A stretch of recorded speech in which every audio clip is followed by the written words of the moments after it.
I recently spoke about something I call pseudocurrency. This is anything that has value like reward points or bus tokens. It could be used to purchase goods, services, commodities, but itself is not considered money. One key difference is that pseudocurrency is subject to changes controlled by the company issuing it. For instance, when the TTC decided to phase out bus tokens, there was nothing that anybody with existing bus tokens could do other than spend them. There was no buyback offer. They were just discontinued. Granted, there was plenty of notice given, but discontinued they were nonetheless. And if you were stuck with them, there was just nothing you could do. Similarly, when Subway decided to phase out their loyalty program that involved cards with stickers on them, if you were stuck with one of those after the cash-in date, you were just out of luck. And it's worth noting that existing Tim Hortons points will expire 1 year after they were earned, even though the program itself keeps running. Why does this matter? Because people are making purchasing decisions based on rewards, points, and offers, yet have limits on how and when they can effectively redeem them. I bank with RBC and I have Avion points. I recently received an email saying that I could cash in my points for some gift cards. So I went onto the site and started checking things out, and I noticed something strange.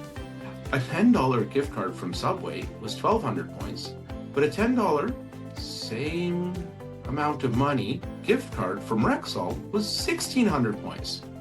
This is like having an exchange rate for each company where 10 Canadian dollars is worth more at Subway than it is at Rexall. This is where it gets interesting from a legal and structural standpoint.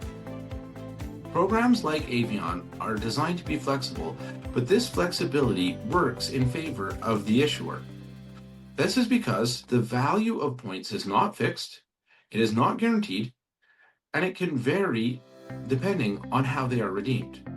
This means the institution can quietly adjust the value of your points without changing the number of points in your account. And most people won't even notice. You think you have the same amount of wealth, but it is actually being eroded at a rate worse than inflation. This is why I call it pseudocurrency. It looks like money, it spends like money, but it's not governed like money. There's no central exchange rate, there's no transparency requirement, and there's no obligation to keep the value consistent across various uses. Instead, what you get is a controlled economy within a loyalty-based program. So, what can be done with this information? Not much really. All you can do is take the best advantage of the offers that are being offered at any one time. So, in this case, I went with Subway because they had the best exchange rate. Is this changing purchasing patterns? You betcha, and that is exactly what it is intended to do. When stores like Rexall have a higher demand, they can charge more for redeeming points at their store. This effectively gives them a higher exchange rate with the bank, and like countries with different rates, citizens will choose where to go to spend their money. Make sure you are choosing wisely.